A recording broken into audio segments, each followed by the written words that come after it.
Hey all, welcome to TIG. आज Chambal fertiliser stock analysis देखेंगे based on demand and supply theory. तो देखो, जिन लोगों को डिमांड एंड सप्लाई थ्योरी नहीं पता है उनके लिए मैं डिस्क्रिप्शन बॉक्स में लिंक दे दूंगा, how to trade demand zones and supply zones. On a brief note, आपके सामने ये जो स्ट्रक्चर्स हैं, ये डिमांड जोन्स और सप्लाई जोन्स के स्ट्रक्चर हैं। ये स्ट्रक्चर कैंडलस्टिक की हेल्प से बनते हैं। जैसे यहाँ पर देखो, जो कैंडल है वो रेड कैंडल है, इस कैंडल को ड्रॉप कैंडल कहा जाता है। जो बेस कैंडल होती है उसका कलर मैटर नहीं करता, इधर इट कैन बी ग्रीन और इट कैन बी रेड। और ये कैंडल जो है वो ग्रीन कैंडल, इसको रैली कैंडल बोलते हैं। तो ये तीन कंपोनेंट ड्रॉप, बेस और रैली, इनसे मिलकर जोन फॉर्म होते हैं। जैसे ऊपर की तरफ जो स्ट्रक्चर्स हैं वो ड्रॉप, बेस, रैली का demand zone, rally, base, rally का डिमांड जोन और ड्रॉप और रैली का डिमांड जोन। ये स्ट्रक्चर एडवांस डिमांड जोन की कंडीशन में आता है। यहां पर बेस कैंडल मौजूद नहीं होती, लेकिन इसको भी डिमांड जोन कंसीडर किया जाता है क्योंकि एक इम्बैलेंस शो करता है प्राइस में। और नीचे की तरफ जो स्ट्रक्चर है वो सप्लाई जोन है, रैली, बेस, ड्रॉप का supply zone, drop, base, drop का सप्लाई जोन, रैली और ड्रॉप का सप्लाई जोन। अब इन स्ट्रक्चर्स की मदद से हम चंबल फर्टिलाइजर स्टॉक एनालिसिस करेंगे। कैसे इन स्ट्रक्चर्स की मार्किंग करते हैं, कैसे इनका यूज करते हैं किसी स्टॉक के एनालिसिस में, इंडेक्स के एनालिसिस में, उसको हम समझेंगे। तो चंबल फर्टिलाइजर स्टॉक आपके सामने खुला हुआ है। देखो, जो लोग रेगुलर एनालिसिस फॉलो कर रहे हैं उन्हें पता है कि मैं एनालाइज कैसे करता हूं। Basically demand zone, supply zone पर तो रिलाई करते हैं, लेकिन डिमांड जोन, सप्लाई जोन क्या है, इंस्टीट्यूशंस के फुटप्रिंट होते हैं। और इन फुटप्रिंट्स का सीधा सा मतलब ये है, जैसे देखो, जैसे आप कोई भी एक्टिविटी ट्रैक करने की कोशिश करते हो चार्ट पर, तो आप पैटर्न्स देखने जाते हो। सिमिलर मैं भी इन्हीं पैटर्न्स को आइडेंटिफाई करने की कोशिश करता हूं। जैसे आपको रिटेलर्स को खोजना है तो आप ब्रेकआउट पर चले जाओ, तो वहां आपको बहुत सारे रिटेलर्स मिल जाएंगे। हालांकि वो उतना अच्छे से काम नहीं करता, काम वो तभी करता है जब इंस्टीट्यूशंस का सपोर्ट होता है उसमें, तभी एक कंडीशन ऐसी बनती है कि हाँ, वहां से एक अच्छी मूव आ सकती है। तो स्टोरी समझना बहुत जरूरी होता है किसी स्टॉक की। तो चंबल फर्टिलाइजर की अगर हम बात करें तो पहले क्वार्टरली टाइम फ्रेम पर आ जाते हैं। देखो, यहां पर पहली बार ऐसा था कि एक क्वालिटी का डिमांड जोन बना था क्वार्टरली टाइम फ्रेम पर। एक इम्बैलेंस, ह्यूज इम्बैलेंस, ये एरिया थोड़ा सा बेसिंग लग रहा है। यहां पर एक पैटर्न है, लेकिन और वो भी एक बेसिंग की तरह ही नजर आ रहा है। बट यहां पर अगर आप देखने जाओ, अगर मैं इसको रैली कंसीडर कर लूं और इनको बेसिस कंसीडर कर लेता हूं, और उसके बाद जो इम्बैलेंस है इसको इग्नोर नहीं कर सकते। मतलब जो रैली हुई है वो बहुत ह्यूज रैली थी, तो इसके कारण ये जो लो क्वालिटी का स्ट्रक्चर है, क्योंकि नंबर ऑफ बेस कैंडल्स ज्यादा है, जब भी नंबर ऑफ बेस कैंडल्स ज्यादा होती हैं तो क्या होता है, वो स्ट्रक्चर थोड़ा लो क्वालिटी का हो जाता है। तो यहां पर क्या है कि 1 2 3 4 5 6 7 बेस कैंडल्स है, और 7 बेस कैंडल्स ही फ्रैंक मिलर के अकॉर्डिंग क्या है कि 7 बेस कैंडल्स ही वो कंसीडर करते हैं। तो उसे उस केस में इसको कंसीडर कर सकते हैं।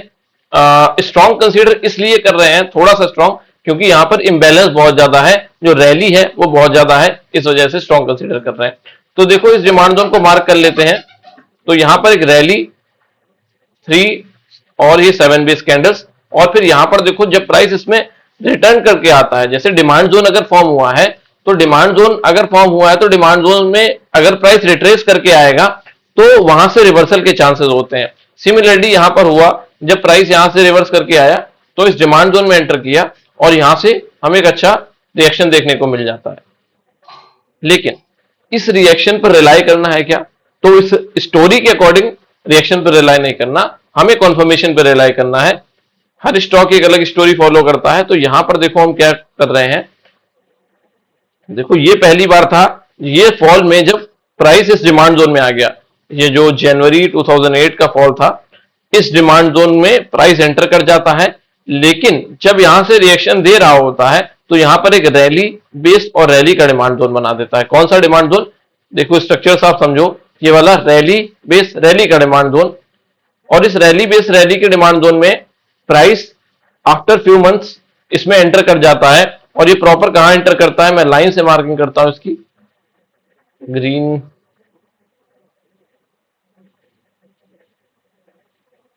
ये रैली, ये बेस और ये रैली, और प्राइस यहां से नीचे की तरफ आता है, इस डिमांड जोन में एंटर कर जाता है और यहां से हमें एक अच्छा रिएक्शन देखने को मिल जाता है। अगर इस रिएक्शन की डिमांड जोन से बात करें तो परसेंटेज रिएक्शन ऑलमोस्ट 60% से ज्यादा का रिएक्शन है।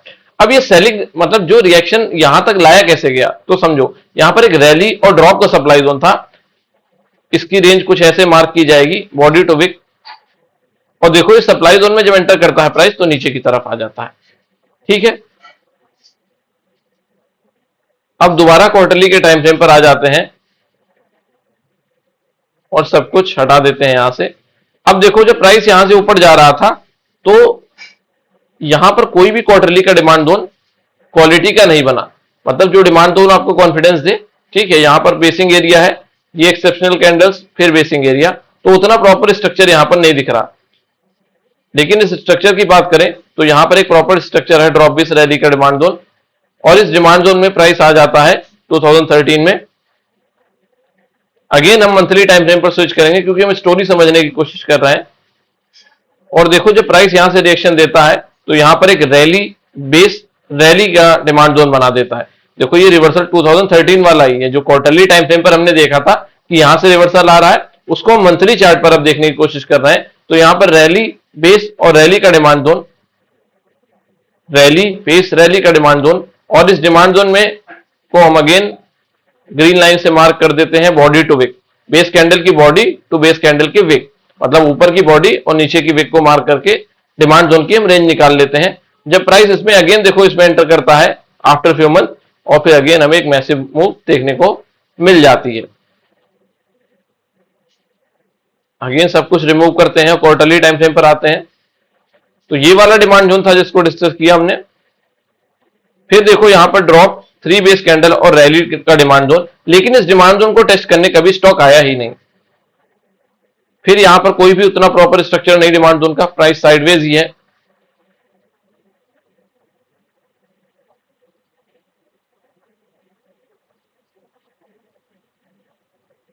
अगेन यहां पर एक रैली बेस रैली का डिमांड जोन फॉर्म हुआ, लेकिन अगेन प्राइस इसको रिट्रेस करने आया ही नहीं। फिर यहां पर क्या होता है कि रैली बेस रैली का डिमांड जोन फॉर्म होता है, और इस रैली बेस रैली को एचआरएम मेथड के अकॉर्डिंग अगर मार्क कर लिया जाए, मतलब विक टू विक मार्क कर लिया जाए, तो देखो प्राइस यहां से रिएक्शन देता है। ठीक है, अगेन हम मंथली पर कंफर्मेशन के लिए चेक करते हैं।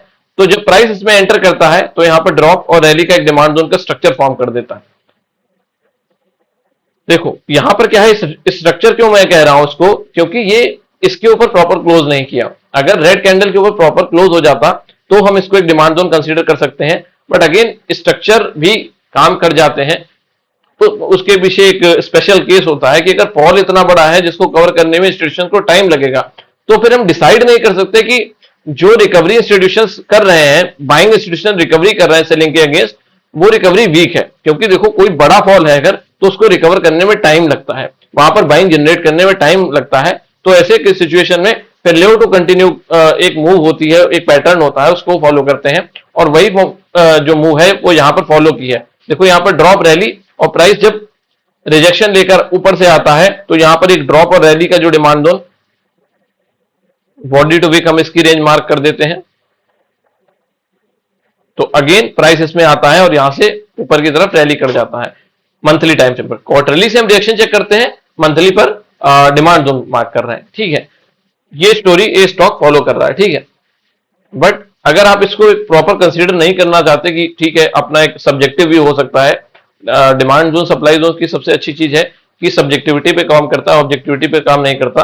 तो हर इंसान जो भी कोई भी एनालाइज कर रहा है वो अपने अकॉर्डिंग चीजों को सेट कर सकता है। हाँ, बट वो विद इन द रूल्स होना चाहिए। ऐसा नहीं कि आप रूल्स को ब्रेक कर दो, आपको चीजों को समझने की, हो सकता है कोई अलग स्टोरी फाइंड कर ले इस स्टॉक में, तो ये सब्जेक्टिविटी पर डिपेंड करता है पूरी तरीके से।